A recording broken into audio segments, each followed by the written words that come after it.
Okay, बलिदानपछि Saugata Malla फेरि पनि ठुलो पर्दामा आइसकेका छन् आफ्नो नयाँ फिल्म लिएर जसको नाम हो भाइरल गोर्खे।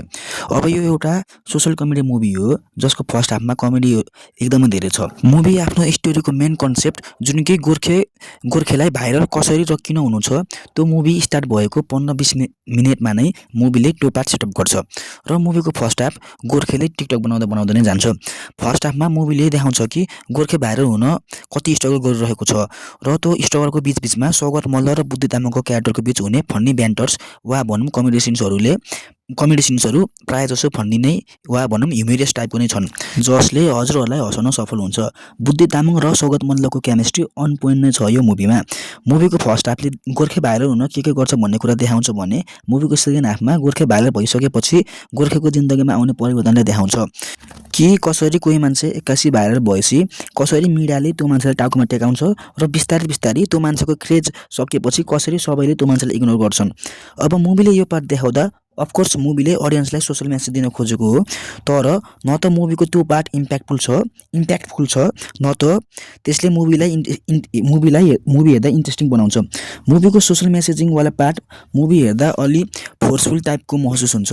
अब मुभीले नेपालमा भएको रियल लाइफ इन्सिडेन्टहरू पनि देखाउँछ, जस्तै टिकटक ब्यान भएको बस खोलामा खसेको र जुन त्यो बस खोलामा खस्नेवाला सिन छ त्यो सिनले गर्दा मुभीको कहानी नै चेन्ज हुन्छ।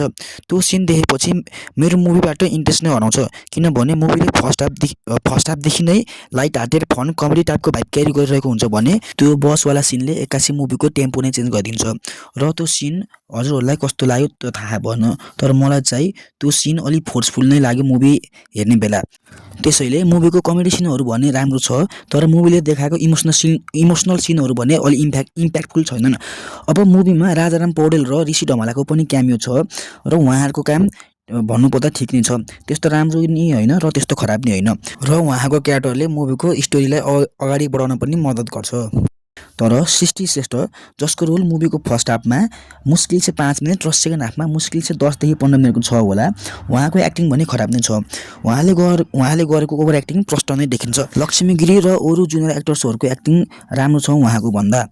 र बुद्धि तामाङ र सौगत मल्लको एक्टिङको बारेमा त मैले के कुरा गर्नु, उहाँको कमिक टाइमिङ र कमेडी सिन्सले गर्दा मुभी अलि फन टु वाच हुन्छ र साँच्चै मुभीको सेकेन्ड हाफले लभ स्टोरीलाई नै फोकस गर्छ, जसको काम मुभीको लेन्थ बढाउनु बाहेक अरू केही नै हुन्न। मुभीले लभ स्टोरी नदेखाएको भए पनि मुभीको कहानीलाई खासै फरक पर्दैन थियो। ओके, यही नै थियो रिभ्यू भिडियो अफ भाइरल गोर्खे। हजुरले त्यो फिल्म हेर्नुभयो कि भएन, यदि हेर्नुभयो भने हजुरलाई त्यो फिल्म कस्तो लाग्यो let me know in the comment, र हजुरलाई यो भिडियो कस्तो लाग्यो त्यो पनि कमेन्टमा भन्नुहोस्।